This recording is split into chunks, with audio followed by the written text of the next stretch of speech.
अब राजस्थान में मुख्यमंत्री किसको बनाया जाए?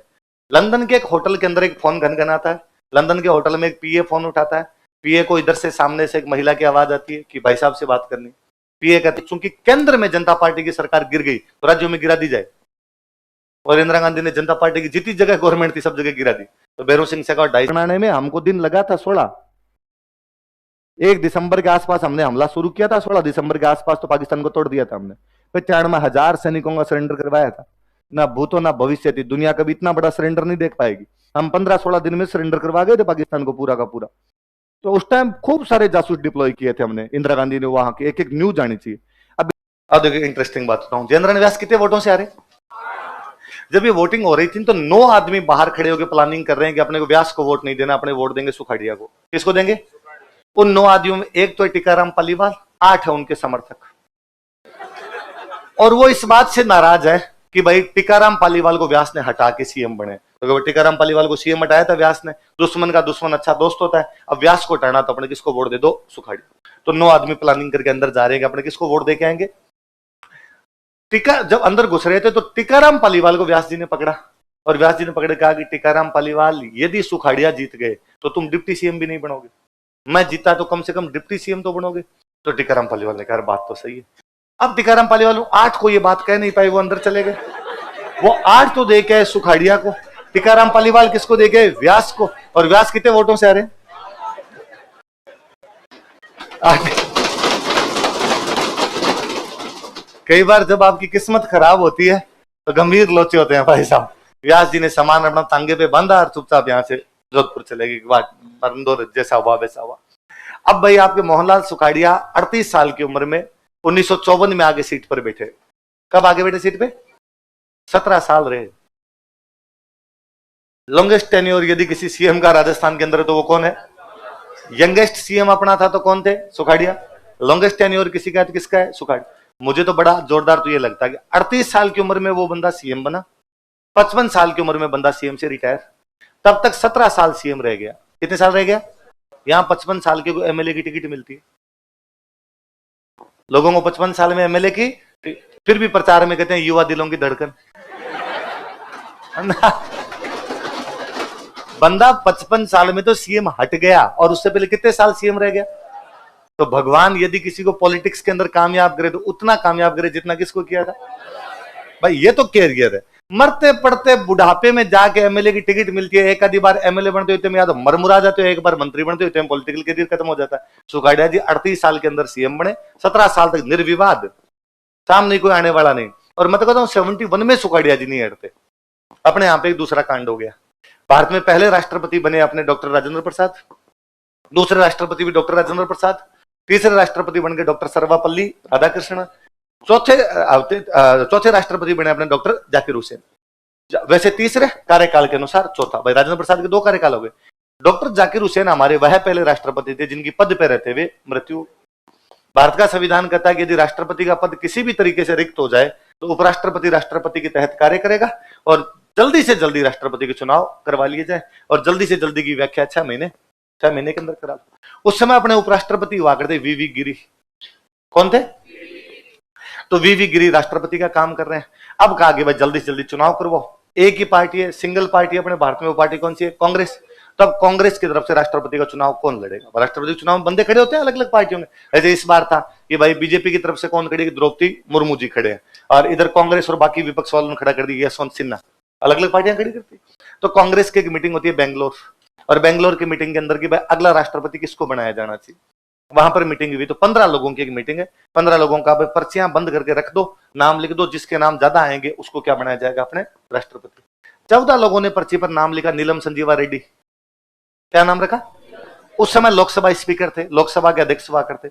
एक पर्ची पे नाम लिखा जगजीवन राम। क्या लिखा हुआ? तो 14 वोट नीलम संजीवा रेड्डी के, 1 वोट जगजीवन राम। इसका मतलब कांग्रेस की तरफ से कौन लड़ना चाहिए राष्ट्रपति? नीलम संजीवा रेड्डी। पर वो एक पर्ची जिसपे जगजीवन राम लिखा वो इंदिरा गांधी की है। किसकी है? इसका मतलब इंदिरा गांधी की तरफ कोई नहीं, इंदिरा गांधी अकेली है।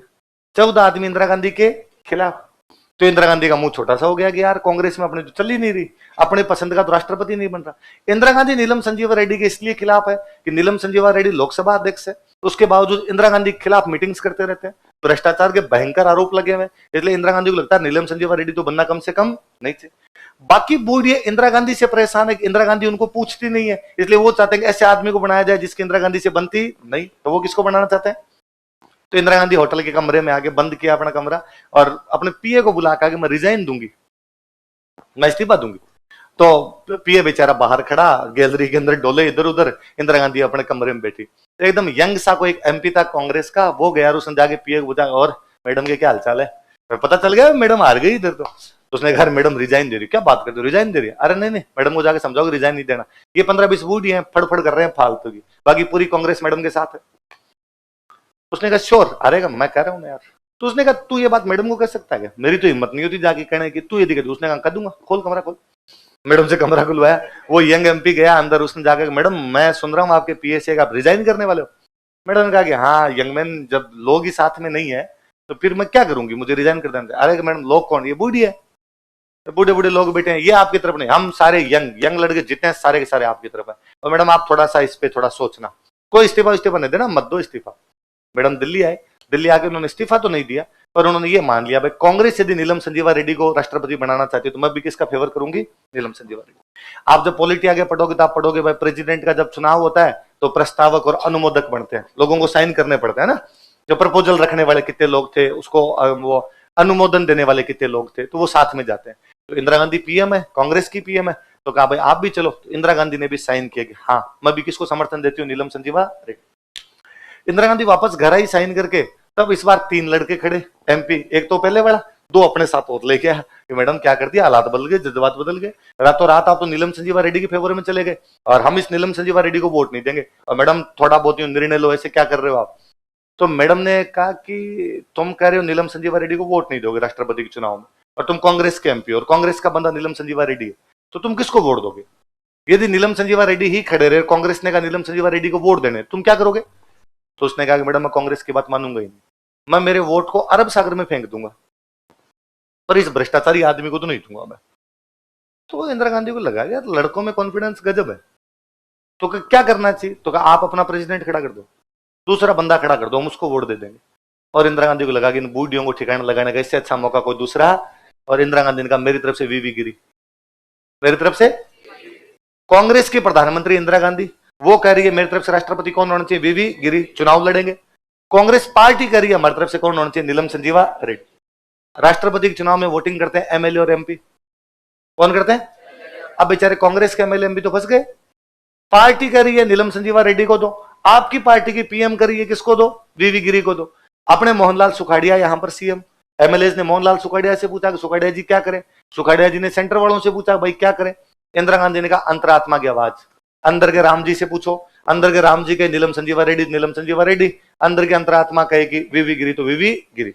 सुखाड़िया जी ने अंतरात्मा से पूछा कि अंतरात्मा किसको दे? सुखाड़िया जी के अंतरात्मा ने कहा नीलम संजीवा रेड्डी। इसलिए सुखाड़िया जी उनके एमएलए किसको वोट देंगे? नीलम संजीवा रेड्डी। जीत गए वीवी गिरी। कौन जीते? इंदिरा गांधी अपना राष्ट्रपति बना गई। और इंदिरा गांधी जैसे राष्ट्रपति बनाया, इंदिरा गांधी को समझ में आया कि इन बूढ़ियों के पास कुछ नहीं, ये जो इतने सालों से बैठे हुए इनके पास कोई मालमत्ता नहीं है, जितने यंग एमएलए देश की जनता वो मेरे साथ है। इंदिरा गांधी ने कांग्रेस तोड़ दी, कई पुराने वाली कांग्रेस से नहीं, वो कांग्रेस अलग हुई, कांग्रेस ओ, इंदिरा गांधी कांग्रेस आई, कांग्रेस ऑर्गेनाइजेशन, कांग्रेस इंदिरा, अपने वाली कांग्रेस अलग है। तो अब ये जो कांग्रेस है इंदिरा वाली कांग्रेस है, कांग्रेस आई है, उन बूढ़ियों को सबको अलग किया था, कांग्रेस ए लेके वो साइड के अंदर रहे थे। अब इंदिरा गांधी ने, जब इंदिरा गांधी पावरफुल हुए, उनको लगा यार मैं ही हूं सब कुछ और है कुछ, तो इंदिरा गांधी ने कहा लिस्ट बनाओ अपने खिलाफ वोटिंग किस किसने की थी। तो पता चला अपने खिलाफ किसने किया? मोहनलाल सुखाड़िया। तो इंदिरा गांधी ने सुखाड़िया जी को फोन किया कि सुखाड़िया जी राजी मत रिजाइन कर दो, ठीक है, वरना बर्खास्त करेंगे। सुखाड़िया जी को समझ में आ गया कि यार बर्खास्त करेंगे तो और बेइज्जती है कि यार राष्ट्र आपने मुख्यमंत्री को हटा दिया। तो सुखाड़िया जी ने कहा मैं रिजाइन कर दूंगा। तो इंदिरा गांधी ने कहा फिर हम भी पूरा ध्यान रखेंगे, आपको राज्यपाल बना देंगे।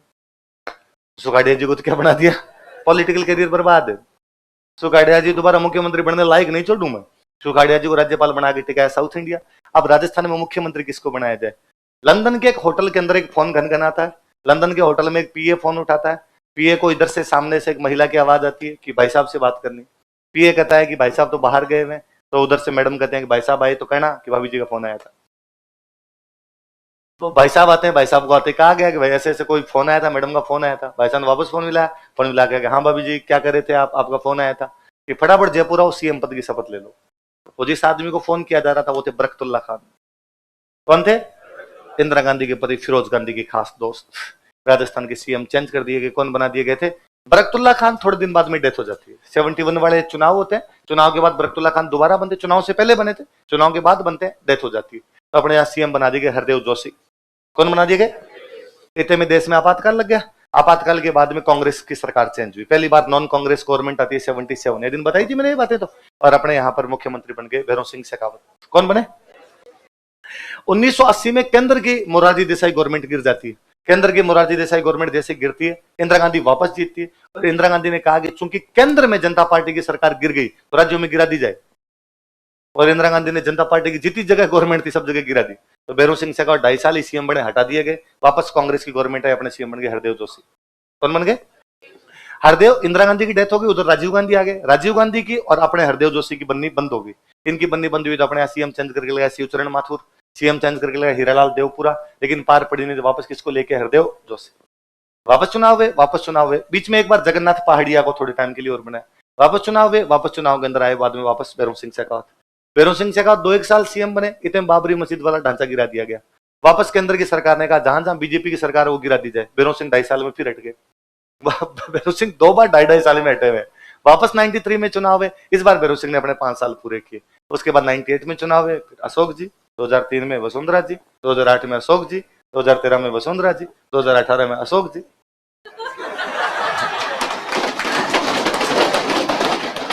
अल्लाह जाने कौन आएगा कौन है नहीं आएगा। पर बाद वाली कहानी तो बहुत सिंपल चीज, आगे स्टेट पॉलिटी में पढ़ लोगे। पर शुरुआत वाले 3-4 सीएम कौन कौन बन गए थे। अब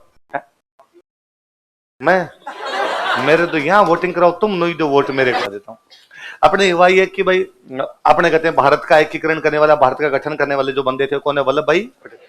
दिसंबर 1950 में वल्लभ भाई पटेल की डेथ हो जाती है। जैसे वल्लभ भाई पटेल की डेथ होती है उसके बाद पूरा भारत ही लड़ पड़ा। उधर मद्रास नाम का एक राज्य है जिसमें 2 स्टेट आते हैं आज के, तमिलनाडु और आंध्र प्रदेश। कौन कौन से? वैसे मानो तो तेलंगाना भी, तेलंगाना बाद में टूटा, पर अपने 2 बड़े मान लो, तमिलनाडु और आंध्र प्रदेश। इनका राज्य कौन सा है? मद्रास। राज्य का नाम क्या है? मद्रास। 2 स्टेट कौन कौन से आते हैं? तमिलनाडु और आंध्र। राजधानी कौन सी है? मद्रास। स्वाभाविक बात है, यदि मद्रास राजधानी, मद्रास किस साइड में? तमिलनाडु साइड में। इसका मतलब इस राज्य में किसकी चलेगी? तमिलों की। तो बेचारे आंध्र प्रदेश वाले बड़े खुद को ह्यूमिलिएट फील कर रहे हैं, क्या तमिलों को दे दिया सब कुछ, राजधानी उधर है, नौकरियां भी वो खा गए, उद्योगपति भी वो है, सब कुछ पैसे वो लेके जा रहे हैं, हमारे पास तो कुछ है ही नहीं। इसलिए तेलुगु ने डिमांड की कि तेलुगुओं का राज्य क्या होना चाहिए? अलग। भारत सरकार ने कहा कि भाषा के आधार पर राज्य नहीं देंगे। भाषा के आधार पर राज्य मेरे कभी नहीं समझ में आया कि नेहरू जी ने इसे कैसे बोल सकते हैं। 1916 में बाल गंगाधर तिलक कह रहे थे भाषा के आधार पर राज्य होने चाहिए। 1920 में गांधी जी कह रहे थे भाषा के आधार पर राज्य होने चाहिए। मतलब अंग्रेजों का राज था तब तो आप कह रहे थे लैंग्वेज के बेसिस पर होने चाहिए। आपका खुद का आया तब आपने कहा नहीं होनी चाहिए। जेवीपी कमेटी वाले तीनों कांग्रेस के मेंबर है और कांग्रेस पहले कह रही थी कि भाषा के आधार पर राज्य हो, और अब बातें साफ साफ मुकर गए। श्री पोटी रामल्लू ने कहा भाई भाषा के आधार पर राज्य तो हम लेके रहेंगे, हमसे आप पूछा नहीं है, बता रहे हैं हमें लेना है, मैं भूख हड़ताल पे बैठता हूँ। नेहरू जी ने कहा भले मर जाओ लेकिन राज्य तो हम बनाएंगे नहीं। वो सच में मर गए। 56 दिन की भूख हड़ताल के बाद में जो श्री पोटी रामल्लू थे वो क्या हो गए? शहीद। जैसे श्री पोटी रामल्लू शहीद हुए, हाथों हाथ तेलुगु ने तमिलों को पीटना शुरू किया। हिंसा, भयंकर वाली वॉयलेंस होनी शुरू हुई। जो तमिल दिखे, तमिलनाडु की गाड़ियां दिखे उनको फोड़ो, जहां तमिल दिखे उनको मारो। तो नेहरू जी को लगा कि मामला गंभीर होता जा रहा है। शाम तक घोषणा की कि नया राज्य बनाया जा रहा है आंध्र प्रदेश। कौन सा बनाया जा रहा है? भाषा के आधार पर। किस आधार पर बना रहे हो? भाषा। आप 2 साल पहले मना कर रहे थे भाषा के आधार पर नहीं होगा, आप बना गए। अब जब भाषा के आधार पर आंध्र प्रदेश बना, फिर बाकी राज्यों ने कहा तो हमने कौन सी मोरने के बाटे मारे, हमें बनाओ। अब पंजाबी के हम हिंदी के साथ नहीं रहेंगे, हरियाणा पंजाब अलग अलग करो।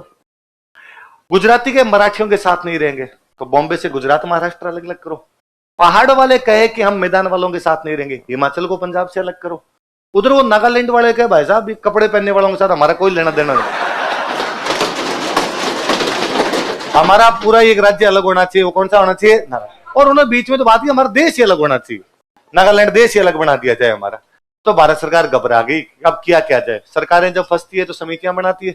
तो वापस कहा कि राज्यों का गठन तो हो गया, हम करेंगे पुनर्गठन। क्या करेंगे? तो इसलिए स्टेट रीऑर्गेनाइजेशन कमीशन बनाया फजल अली के अध्यक्षता में। किसकी? 3 मेंबर, फजल अली, हरदेनाथ कुंजरू और के एम पन्नी। एकदम मोरारजी भाई देसाई तो इंदिरा गांधी वाले टाइम खूब सारे जासूस थे, तो इंदिरा गांधी वाले टाइम तो कितना शानदार तरीके से किया था। पाकिस्तान बांग्लादेश जब दोनों एक देश हुआ करते तो पाकिस्तान के जहाज बांग्लादेश की तरफ जाते, तो जाने का रूट कौन सा होगा? अपने ऊपर से एयर रूट यही होगा। पाकिस्तान से बांग्लादेश जाना, इंडिया क्रॉस करो, बांग्लादेश पहुंच जाओ, एयर रूट तो यही होगा। तो हमने कहा कि एयर रूट बंद, पाकिस्तान अपना कोई भी जहाज हमारे ऊपर से नहीं उड़ा सकता। हमारी जो भी एयर सीमाएं हैं, एयर बाउंड्री, वो पाकिस्तान के लिए पूरी तरीके से प्रोहिबिट की जाती है। तो पाकिस्तान के जहाज अपने ऊपर से उड़ने बंद हो गए। अब पाकिस्तान के जहाज कहां से उड़ेंगे? तो पाकिस्तान के जहाज जाते उधर से, अरब सागर के ऊपर से, उधर से होते हुए आते श्रीलंका, श्रीलंका आएंगे, श्रीलंका से बाद में ढाका जाएंगे। तो अपना रूट बंद हुआ तो श्रीलंका से ढाका जाने लगा। हमने दो काम एक साथ किए। पहले हमने श्रीलंका के साथ एक संधि की, श्रीलंका हमारा पिछले लघु वैसे, श्रीलंका की संधि की, और श्रीलंका कहा कि श्रीलंका तेरे जो एयरपोर्ट है उनकी रखवाली कौन करता है?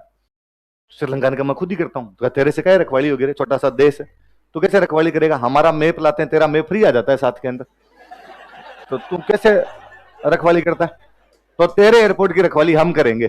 तो श्रीलंका ने कहा ठीक है। तो श्रीलंका के सारे एयरपोर्ट पे इंडियन आर्मी डिप्लॉय की गई। इंडियन आर्मी आज के बाद श्रीलंकन एयरपोर्ट्स का ध्यान रखेगी। पहले वहां पर हमने संधि की, संधि करके हमारी आर्मी श्रीलंका के एयरपोर्ट पे भेज दी, सब जगह आप एयरपोर्ट पे उनकी अपनी आर्मी। फिर पाकिस्तान को कहा कि तेरे एयर रूट बंद, यहां से नहीं जा सकता। तो पाकिस्तान के बेचारे के दिमाग में आया कि मैं श्रीलंका जाऊंगा, और श्रीलंका से कहां चला जाऊंगा? ढाका। अब पाकिस्तान का जहाज श्रीलंका आता, श्रीलंका से जाता ढाका, तो मतलब पाकिस्तान की आर्मी को बांग्लादेश जाना है तो रूट क्या होगा? पाकिस्तान से श्रीलंका, श्रीलंका से ढाका। तो श्रीलंका में फ्यूल भरने के लिए रुकती, उनके हवाई जहाज वहां रुका करते, ईंधन लेने के लिए रुका करते। जब रुकते तो वहां पे सिक्योरिटी वाले सारे के सारे कौन है? इंडियन। एक एक बात पता चलती कि कितने सैनिक आज बांग्लादेश गए और कितने नहीं गए, सब कुछ पता था हमें। इसलिए बांग्लादेश बनाने में हमको दिन लगा था 16। 1 दिसंबर के आसपास हमने हमला शुरू किया था, 16 दिसंबर के आसपास तो पाकिस्तान को तोड़ दिया था हमने। 95,000 सैनिकों का सरेंडर करवाया था। ना भूतो ना भविष्य थी, दुनिया कभी इतना बड़ा सरेंडर नहीं देख पाएगी। हम 15-16 दिन में सरेंडर करवा गए थे पाकिस्तान को पूरा का पूरा। तो उस टाइम खूब सारे जासूस डिप्लॉय किए थे हमने। इंदिरा गांधी ने वहां की एक एक न्यूज आनी चाहिए। अब इंदिरा गांधी के बाद में अगले प्रधानमंत्री बनते मोरारजी भाई देसाई। मोरारजी देसाई के मन में ये पूरी तरीके से था भाई कांग्रेस के खिलाफ बात थी। तो इंदिरा गांधी ने जो जो काम किए उनके उल्टे काम करेंगे अपने। उन दिनों पाकिस्तान परमाणु बना रहा था, 74 में इंदिरा गांधी परमाणु परीक्षण कर चुकी थी, तो पाकिस्तान उसके जवाब के अंदर वापस परमाणु बना रहा था। हमारा एक जासूस वहां पे सैलून के अंदर लगता है, एक सैलून में नौकरी करता है, वहां पे हेयर कट करता है। वहां पे पाकिस्तान का जो वैज्ञानिक जिस पर ये था, भारतीयों को ये था कि ये परमाणु बना रहा है, उसके बाल काटने शुरू किए, उसको पटाया उसने, उसके बाल काटने शुरू किए। बाद में उसके बाल लिए और बाल लेके बाहर उसने अपने बाकी जो जासूस थे उनको भेजा। उन बाल को जब लैब में चेक किया तो पता चला इसमें रेडियो एक्टिव विकिरण है, और यदि इनके अंदर रेडियो एक्टिव विकिरण है इसका मतलब ये सारे दिन उस लैब के अंदर काम करता है, इसमें परमाणु बन रहा है। इसलिए इंडिया वालों को, अपने वालों ने कहा साहब पाकिस्तान परमाणु बना रहा है, तो अपनी तैयारी व्यारी पूरी रखना। मोरारजी भाई देसाई भगवान जाने भोले थे, भगवान जाने दिमाग सरका हुआ था। एक दिन पाकिस्तान वालों को फोन करता है बंदा चला के, हमें पता है तुम तो वो बना रहे हो ना, तुम्हें क्या पता कि हम परमाणु बना रहे हैं, कि वो जहां बाल कटाते हो ना आदमी है। पाकिस्तान ने हमारे सारे जासूस पकड़ के मार दिए थे, एक एक को पकड़ के मारा था। इसलिए मुझे बड़ी हैरानी होती है कि मोरारजी भाई देसाई को पाकिस्तान का सबसे बड़ा सम्मान मिला हुआ, निशानी इम्तियाज। जैसे हमारे देश में भारत रत्न होता है, उनके देश में होता है निशानी इम्तियाज। कभी कोई इस बात पे देखता ही नहीं कि पाकिस्तान का सबसे बड़ा ऑनर हमारे प्रधानमंत्री कैसे मिल सकता है। मतलब पाकिस्तान मोदी जी को दे देखे, दे दे, या और किसी प्रधानमंत्री को क्यों नहीं दिया? आपने मोरारजी भाई देसाई को क्यों दिया? फिर मोरारजी भाई देसाई वाली गवर्नमेंट गई, इंदिरा वापस आई, उसने वापस भेजने शुरू किया। अरे क्या सिस्टम जमाओ यार, बिना सिस्टम के खा जाएंगे सारे के सारे अपने को। फिर आगे आपके इंद्र कुमार गुजराल, उस बंदे का दिमाग और खराब था, और उसने कहा भारत बड़ा भाई है और बड़ा भाई किसी को भी तंग नहीं कर सकता। अपने जासूस वापस बुलाने शुरू कर दिए थे, उसने तो वापस ही बुला लिए थे, जासूस ही वापस बुला लिए। इसलिए 98 में वो थे अपने, 97 के आसपास अपने प्रधानमंत्री थे। 98 से लेके 2008 तक भारत में डेली कोई ना कोई एक धमाका है जिसमें पाकिस्तान का हाथ है, क्योंकि अपने पास पाकिस्तान की कोई न्यूज नहीं थी। जब जी में आती पाकिस्तान अपने बम फोड़ दिया करता। साहब हनुमान जी के मंदिर गए, बम फूट गया। आप मस्जिद गए, बम फूट गया। आप ट्रेन में बैठे, बम फूट गया। साइकिल के अंदर बम फूट गया, मतलब कहीं बम फूट सकता। हालत यह थी कि बंदा घर से निकलता तो पत्नी कहती थी कि शाम को आ जाना तो देख लूंगी, वरना देख विजय भाव अपने आराम से रहना, और तो कर ही क्या सकती हूं अब तुम्हारे लिए। 2008 तक आप देखो, 2000 से 2008 तक भारत में धमाके देखो। 2008 के बाद में सरदार जी वाली गवर्नमेंट ने वापस डिप्लॉय करना शुरू किए, वापस भेजो। अब वापस जाके अपने मामला थोड़ा सेट किया है, इसलिए वापस 2008 के बाद उतने ज्यादा धमाके नहीं, और अब लगातार कमी है। आप देखोगे 20 में कम, 19 में कम, 18 में और कम और कम। इन सालों में नहीं सुनते, आजकल नहीं सुनते, वरना तो यूं था। और जयपुर तक में हो गया यार अपने। 2008 में तो मुझे जयपुर वाले याद है, मैं तब यहीं रहा करता था, चौंक पटक रहते थे, दिन में सोए हुए थे, बाहर हो हल्ला, बाहर खड़े हुए थे, और धमाके हो गए, धमाके हो गए। उधर घर वालों के सबके फोन आ रहे हैं, तुम धमाकों में इतने ही मरे, इतने सीधे भी नहीं है। तुम तो चाहते होंगे मर जाए, पर नहीं मरे हम, कई साल तक जिंदा रहेंगे। वह तो पूरे जयपुर के अंदर ही फट गए थे यार। पर अब कई सालों के अंदर देखने को नहीं मिल रहा है। इसलिए किसी भी देश की विदेश नीति इसी प्रकार की होनी चाहिए कि बाहर सिस्टम अपना बहुत शानदार तरीके से बिजी रहना चाहिए। तो पाकिस्तान का एक प्रांत है बलूचिस्तान। बलूचिस्तान कई सालों से लड़ रहा है कि हम आजाद होंगे, कि हमें आजाद होना है। भारत तन मन धन से सहयोग देता है कि हाँ आजाद करेंगे, तुम्हें चिंता मत करो, तुम तो लड़ो, तुम्हें जब ज्यादा जरूरत पड़े तब बता देना, हम तुम्हें आजाद कर देंगे। तो बलूचिस्तान को कभी भी आजाद कर सकते हैं, अगले 10 एक साल में कर देंगे हम, बलूचिस्तान में ज्यादा टाइम नहीं लगाएंगे। तो 2015 में प्रधानमंत्री मोदी का लाल किले से भाषण है, उस भाषण में भाई तो बोल और गया। उस दिन पता नहीं कौन सा सस्ता नशा करके चढ़े थे उधर मंच के ऊपर, तो क्या कह और दिया वहां पे, कहा कि मैं भारत देश को तथा पूरे बलूचिस्तान को आजादी के इस दिन की हृदय के अनंत तल से शुभकामनाएं ज्ञापित करता हूं। तो लोगों ने कहा भारत को तो बधाई देनी है, पर बलूचिस्तान को बधाई क्यों देनी है? तो भाई ने कहा अच्छा भूल गया क्या, याद नहीं रहा, बोल गया। हम पाकिस्तान ने बड़ा ऑब्जेक्शन किया कि तुम बलूचिस्तान को आजादी की बधाई कैसे दे सकते हो। लेकिन बलूचिस्तान का जो कमांडर है, जो बलूच आर्मी है उनकी पूरी, उनका कमांडर रहता है स्वीडन। उसके कमांडर का उस भाषण के तुरंत 15 मिनट बाद में ट्वीट आता है, भारत के यशस्वी माननीय आदरणीय प्रधानमंत्री नरेंद्र भाई मोदी को शुभकामनाएं। भाई ने आजादी की लड़ाई में हमारा जो साथ दिया उसके लिए हम उनका धन्यवाद ज्ञापित करते हैं। तो आपको क्या लगता है पाकिस्तान खुद के बम खुद फोड़ लेता है? फिर स्पेशल ऑप्स देखी नहीं, इसका मतलब वेब सीरीज देखी स्पेशल ऑप्स? अरे वो वेब सीरीज तो देखना यार, वो अपने जासूसों के बारे में बताती है, भले एक काल्पनिक कहानी है पर देखी जानी चाहिए। उसमें वो है ऑडिटिंग कर रहे होते हैं और के बैठा होता है और उन अफसरों का sir please please TV TV TV, sir एक बार टीवी लगाई टीवी। अरे हम ऑडिटिंग कर रहे हैं, हम तेरा पता लगा रहे हैं, तो तूने भ्रष्टाचार। उसने सर बाद में सर प्लीज एक बार टीवी आओ। वो टीवी लगाते हैं, न्यूज आ रही होती है, कराची में अभी भी बम विस्फोट हुआ लेकिन किसी के मरने की खबर नहीं है। ये क्या हुआ? उसने कहा मैं नहीं करवाया। तो क्यों करा? उसने कहा होता है सर, ऐसा कई बार होता है। अरे बम विस्फोट कर दे, देखो देखो सर इसमें लिखा हुआ एक भी आदमी मरा नहीं, केवल धमाका धमाका था। इसी प्रकार का बम भेजा गया था, इससे कोई मरेगा नहीं लेकिन धमाका जरूर किया जाएगा। तो अपने खूब आसपास में से तंग करते रहते हैं। तो नेपाल अपना था भाई साहब, नेपाल वाले चाहते थे खुद की अपनी तरफ इधर मिल जाए, पर पहले नहीं कर पाए तो वो दुख आज देता है। अब नेपाल चाइना के पक्ष में जाके कभी काला पानी के लिए लड़ता, कभी लिपुलेख। काला पानी लिपुलेख है ना, छोटी छोटी जगह है, पर इनके लिए भी लड़ाइयां हो गई और नेपाल वाले से लड़ते हुए जीव और दुख पाता है। ये नेपाल के सैनिक तो इतने साल तक इंडियन आर्मी में लड़ते थे, पूरी गोरखा रेजिमेंट है अपने पास। नेपाल का कोई भी आदमी आके भारत में नौकरी कर सकता है, किसमें कहीं भी नौकरी कर लो, हम तो आर्मी में भी दे देंगे। तो पूरी गोरखा रेजिमेंट है और वो बहादुर गोरखा रेजिमेंट हमें पूरे 99 का वॉर जिता के गई है। पाकिस्तान से यदि हम 99 में जीते थे तो उसका बहुत बड़ा क्रेडिट गोरखा रेजिमेंट को है, वरना पाकिस्तान चोटियों के ऊपर बैठा हुआ था, वहां पर और को चढ़ ही नहीं सकता। इसीलिए 99 की वॉर में राजस्थान के सबसे अधिक शहीद है। ये सबसे पहले जो टुकड़ी उतारी गई थी वो राजस्थान की उतार दी गई थी, और अपने लोगों को पहाड़ों पर चढ़ने का इतना अभ्यास नहीं होता है, और पाकिस्तान पहले से चोटियों के ऊपर बैठा हुआ था। एक आदमी नीचे से जाएगा, ऊपर वाले को दिख रहा है ना, रणथंभौर किले वाली सी बात थी, ऊपर बैठा बैठा गोली मार दिया करता था। इसलिए राजस्थान की 2 भी बटालियन भेजी गई थी, शुरुआत में अपने खूब सारे शहीद हुए। इसलिए शेखावाटी का एक भी गांव नहीं है जहां पर अपना शहीद नहीं है। बाद में इंडियन आर्मी को थोड़ी बहुत दिमाग के अंदर आई, गोरखों को उतारा, और गोरखे इतने इतने से तो होते हैं, पहाड़ों में दिखते और नहीं, और पहाड़ों पे चढ़ने का अभ्यास और होता है, वो चढ़ चुड़ा गए। फिर पाकिस्तान वालों नजदीक जाते तो पता चलता गोरखा आ गया, तब तो खुखरी घुसा दिया करता था गोरखा। पर अब उन गोरखों से अपने को लड़ना पड़ता है काला पानी लिपुलेख के लिए। कई बार चीजें गड़बड़ा जाती है विदेश नीति के अंदर, तो नेपाल के साथ आजकल गड़बड़ाई हुई है। नेपाल के साथ मुझे अब भी लगता है कि काला पानी लिपुलेख यदि नेपाल मांगता है तो दे दुआ के नेपाल को राजी रखना चाहिए। वो अपना स्वाभाविक भाई है, उसको नाराज अपने को नहीं करना चाहिए। थोड़ी टाइम में सरकार चेंज हो जाएगी, अभी जो उनकी सरकार है वो उनके पक्ष में हो सकती है चाइना के, थोड़े दिनों बाद में सरकार चेंज होगी, सरकार अपने पक्ष में आ जाएगी। इसलिए नेपाल को गालियां मत निकाला करो। तो ना कई बार क्या होता है, अपने जब भी युद्ध की स्थिति आती है अपने नेपालियों को गालियां निकाल देते हैं खूब सारी ना। नेपाल आएगा, थोड़े दिनों के अंदर वापस आएगा, अपनी तरफ आएगा। नेपाल और कहीं जा ही नहीं सकता, क्योंकि नेपाल लैंडलॉक है, पूरी तरीके से डिपेंड किस पे करता है, भारत पे करता है।